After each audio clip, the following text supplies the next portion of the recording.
Bonjour tout le monde, j'espère que vous allez bien. Aujourd'hui, Inch'Allah, on va corriger le cas clinique d'hier, le cas clinique neuro. Alors, un nourrisson âgé de 13 mois est adressé à la consultation de neurologie pour retard du développement psychomoteur et des spasmes toniques de la tête et des membres de brève durée et pluriquotidiens. D'accord? Alors, il s'agit d'un nourrisson de 13 mois. Consulte pour développement, pardon, pour retard du développement psychomoteur. D'accord? Et des spasmes toniques de la tête et des membres de brève durée et pluriquotidiens. Ça veut dire qu'ils se répètent la même journée. D'accord? Alors, la première question, quel est devant ce tableau clinique? Quel diagnostic évoquez-vous en premier lieu? Est-ce qu'il s'agit d'une épilepsie myoclonique bénigne du nourrisson? Est-ce qu'il s'agit d'une épilepsie myoclonique sévère du nourrisson? Est-ce qu'il s'agit d'un syndrome de West? Est-ce qu'il s'agit d'un syndrome de Lennox-Gastaut ou là d'une encéphalite virale? Très bien. Déjà, donc, qui gagne le mot spasme. ودوكا في la proposition A et B قال لك des myoclonies. حنا كيما عبالنا les spasmes c'est une chose et les myoclonies c'est une autre chose. D'accord? Il y a une différence bien les deux. Les spasmes, ce sont des contractions qui durent de 0,5 à 2 secondes. D'accord? Et qui se répètent en salve. Ça veut dire que c'est une contraction qui dure 0,5 à 2 secondes, puis un repos ou un relâchement musculaire qui dure généralement 20 secondes. بعد كتعاود la contraction. Ça veut dire contraction de 0,5 à 2 secondes, puis un relâchement musculaire jusqu'à 20 secondes. بعد contraction, contraction, relâchement, contraction, relâchement. D'accord? On salve. Par contre, les myoclonies, ce sont des secousses. D'accord? Par contre, les spasmes, ce sont des contractions qui durent jusqu'à 2 secondes. Par contre, ce sont des secousses. Ça veut dire,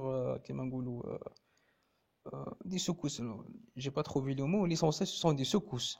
Ça veut dire sont très brèves. Mais ce sont des secousses. Ce sont des secousses brusques et brèves, d'accord, qui prédominent beaucoup plus les racines des membres supérieurs. D'accord. معليش اذا ما فهمتوش طابيو برك في اليوتيوب دي ميوكلوني دوك تشوفوا كيفاش مدايرين اي لي سبازم كيفاش مدايرين ليسونسيال لي سبازم c'est une chose et les myoclonies c'est une autre chose. Alors la proposition A et B sont fausses. Madame قال لي هنا عنده دي سبازم alors ما تصلحش عنده myoclonies. D'accord. Alors A et B sont fausses. Pour le syndrome de West, le syndrome de Lennox-Gastaut et encéphalite virale. Bon, هو لا غالب يا خوتي الكور تاع ليبيليبسي ما فيش مثلا نقولوا قال فيزيوبات ولا حاجه تفهمها ولا لا غير بهزها وفرات تجي تحوس على فيزيوبات يقول لك سي ايديوباتيك هكا تسمى هكا لقاوها وخلاص. الوغ اول حاجه نيفوكيوها كيكون عندك ان نوريسون كي بريزونت دي سبازم وعنده ان روتار في لو ديفلوبمون بسيكوموتور. داكور. هنا اون ايفوك لو سيندروم دو ويست. دوك نشوفوا لو سيندروم دو ويست نقدروا نيفوكيوه بكاتر شوز بكاتر كاركتيرستيك. منهم يكون ان نوريسون entre 3 mois, d'accord, jusqu'à, je sais pas, 18 mois, d'accord, d'accord. Ou tani la régression psychomotrice, هذه تاني parmi les caractéristiques تاعو. Et aussi les spasmes en flexion, d'accord. Alors là, on évoque le syndrome de West. Une autre caractéristique, c'est une caractéristique électrique, نشوفوها في l'EEG, donc نشوفوا كيفاش واش هي, d'accord. Par contre, le syndrome de Lennox-Gastaut, هذا capable يكون عنده plusieurs tableaux cliniques, capable يكونوا des crises toniques, كما capable يكونوا des crises atoniques, كما capable يكونوا des absences. D'accord. Ou généralement, le syndrome de Lennox-Gastaut, il touche les enfants, pas les nourrissons. Il touche les enfants entre 3 et 5 ans, je crois. D'accord. Par contre, le syndrome de West, il touche les nourrissons. D'accord. L'encéphalite virale, ce n'est pas le diagnostic qu'on doit évoquer en premier, c'est logique. Alors, la réponse là, c'est C, d'accord. Parce qu'il y a une association nourrisson, spasme en flexion et régression psychomoteur. Très bien. On passe à la deuxième question. Pour confirmer votre diagnostic, quel est l'examen complémentaire de choix? Les potentiels évocation-mysthésiques, dosage des anticorps antiviraux, radiographie du crâne, électroencéphalogramme, ponction lombaire. C'est logique, épilepsie, tu vas demander EEG. ما كان لها روح لها هكا لها. اسمها الاخرين كان ما يصلحوش لا راديو دي كرام بونكسيون لومبير اونتي كور اونتي فيرو سي با لو كونتكست باينه خلاص الوغ اون فا كوشي دي. وهذا الاخر سي تنسجل ريزيدان داكوغ. اذا جاكم ساهل هذه هي ريزيدان على غالب. بالي راهم كاين دي كيسيون والله تشوفهم تبقى حير فيهم معليش. الوغ la troisième question, quelle est l'anomalie caractéristique de cette affection? Est-ce que ce sont des empreintes digitiformes, dissociation albuminocytologique, présence d'anticorps antirougeoles, potentiel somesthésique géant ou la hypsarythmie? Très bien. Alors, les empreintes digitiformes, c'est un aspect نشوفوه في l'hypertension intracrânienne lorsqu'on demande une radiographie simple du crâne. Les empreintes digitiformes c'est comme l'empreinte ça veut dire كيما شغل كيما نقولوا l'aspect نتاع لو سيرفو يبان شغل كيما الاخر كيما l'empreinte نتاع لو دوا هكذاك يعود يبان. داكور هذا مهم. هذا سي ان هذا الاخر كي انديك l'hypertension intracrânienne. D'accord, lorsqu'on demande une radiographie simple du crâne. La dissociation albuminocytologique هذه وين نلقاوها؟ بون في النورو في الموديل تاع النورو نلقاوها نورمالمون في دو كور جو بونس با بلوس. بون في دو كور نلقاوها في لو كور تاع لي بوليراديكيلونيفريت ايغو. لو تابلو تيبيك سي لو سيندروم دو غيلان-باري. داكور نلقاو هاد لا ديسوسياسيون البيمينوسيتولوجيك ونلقاوها ثاني جو بونس في لو كور نتاع لا كومبريسيون ميديلار لونت. داكور هو كيما نقولوا باغ اكزومبل اون كا زعما كيما نقولوا اسمها انفيكسيون ولا il y aura une prolifération cellulaire avec une augmentation des protéines. D'accord, ça veut dire les deux sont augmentés. Par contre, dans le syndrome de Guillain-Barré ou la compression médillaire lente, il y a cette dissociation. Ça veut dire l'albumine ou les protéines, il y a une hyperprotéinorachie. Par contre, la prolifération cellulaire, elle est normale. D'accord, alors là, je vais la dissociation albuminocytologique est parmi les caractéristiques le syndrome de Guillain-Barré. D'accord. Et même la compression médillaire lente. Surtout le syndrome de Guillain-Barré. Très bien. Bon, si la présence des anticorps antirougeoles, les potentiels somesthésiques géants, non, en cas de trouble de sensibilité, ou là, alors l'essentiel, c'est pas le contexte.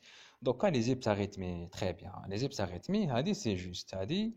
هذه نلقاوها في لو سيندروم دو ويست. خي قبل قلت لكم كاين 4 كاركتيرستيك نيفوكيو بهم لو سيندروم دو ويست. اول حاجه يكون ان نوريسون، الحاجه الثانيه يكون عندك دي سبازم اون فليكسيون، الحاجه الثالثه تكون عندك ان ريغريسيون بسيكوموتريس، والحاجه الرابعه لي زيبساريتمي. لي زيبساريتمي هادو شو هما؟ هادو سو سون دي اشوف نرسمهم سكسيسيون سكسيسيون فوالا continue et diffuse de quoi? Des ondes lentes, comme ça. Attends, je change la couleur et je diminue le... Pardon. Voilà. Des ondes lentes, d'accord? Puis, il y a des grandes amplitudes. Puis des ondes lentes, puis des grandes amplitudes. Comme ça, d'accord? هذه هي الأخر l'hypsarythmie. نشوفوها كما نقول اسم الاخر اسمها في اسمه في l'électroencéphalogramme. D'accord, c'est une caractéristique électrique. D'accord, ce sont des ondes lentes, d'accord, et des pointes de grande amplitude continuées, d'accord, et diffuses. هذه هي l'hypsarythmie essentielle parmi les caractéristiques de le syndrome de West. Très bien. La question suivante, quel est le traitement de choix utilisé dans cette affection? Est-ce qu'on utilise des antibiotiques, des antispastiques, des corticoïdes, le phénobarbital ou des antipyrétiques? Bon, c'est logique. Antibiotiques, non. Les antipyrétiques, non. D'accord.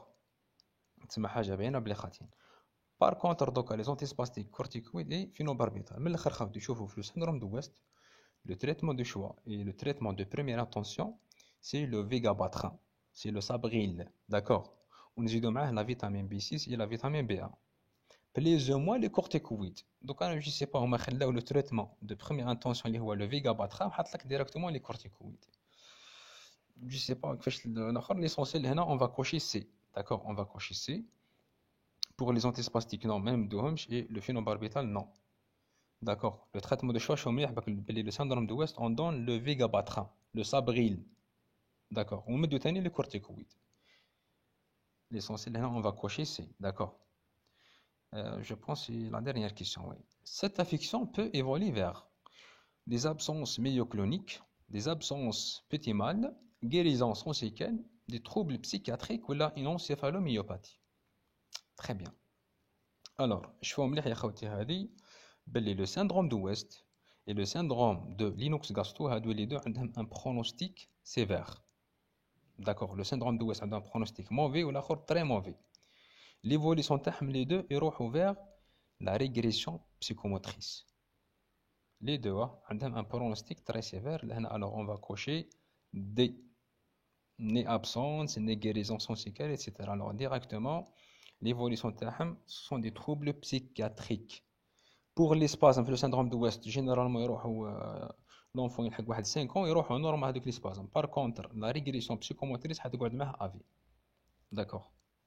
La غالب خاوتي هذا هو الكور تاع ليبيليبسي هزو فرات يا با د فيزيوباثولوجي يا با د الاخر ما عندكوش تفهم فيها هزها وفرات هذه هي ليسونسيال اليوم فتنا على le syndrome de West. J'espère que c'était bénéfique pour vous. Je te souhaite bon courage et salam alaikum à la prochaine inchallah.